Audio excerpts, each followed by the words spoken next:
ชีวิตមានតែមួយរស់អបទុកព្រួយព្រោះរឿងស្នេ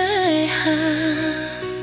ស្ទើរតែផុតសង្ខារមានសង្សារក្បត់គាត់ចិត្តបងមិនបាន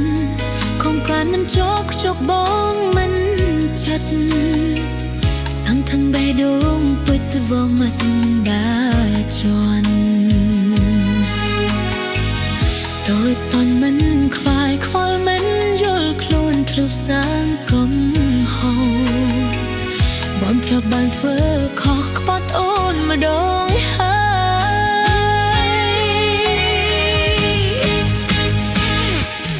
តាមត្រៃនៅឡើយបងមិនយល់ពីចិត្តសន់កោអ្នកលុបកំហុសគឺស្រេងអ្នកនេះស្ម័គ្រឈឺទោះដឹងឮបងមានអតីតបងនៅគិតពីគេក៏ស្ម័គ្រស្មាញស្នាក់ខៃមើលអូនថ្លមថ្លៃអូនសំខំខាមានថ្ងៃថ្លៃយកចិត្តអូនឈប់ក្បត់យល់ស្រីកំសត់ស្ម័គ្ររឿងអំណត់ត្រួតថ្លៃ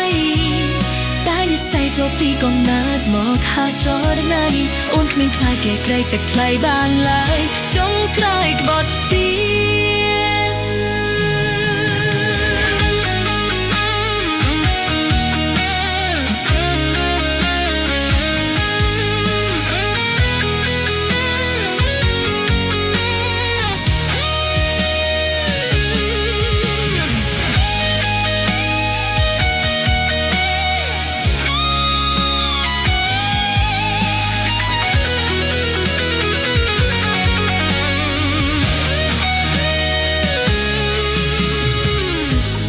ខ្មាស់លោកកៃ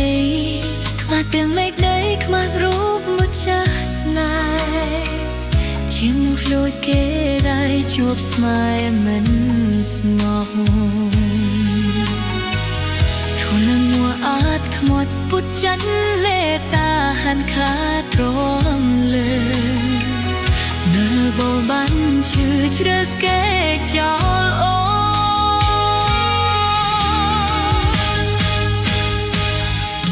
ត្រានត្រៃនៅឡើយមកមិនយល់ពីចិត្តសន្តាអ្នកលុបកំហុសគឺស្វែងអ្នកនេះស្ម័គ្រឈឺតួដឹងឮបងងីអតីតបងងើគិតពីគេក៏ស្មាត់ស្នាស្មាត់ថៃមានអូនថ្លមថ្លៃអូនសំខាន់ថាមានខ្វាយក្រៃយល់ចិត្តអូនឈប់ក្បត់យកស្អីកំសត់ស្មាត់ទាំងអូននឹកត្រួតឆ្កៃតែនឹងស្អីចូលពីកំណើតមកហើយចរណៃអូនគ្មានថ្លៃក្រាបកែចិត្តថ្លៃបានឡើយចុងក្រោយក្បត់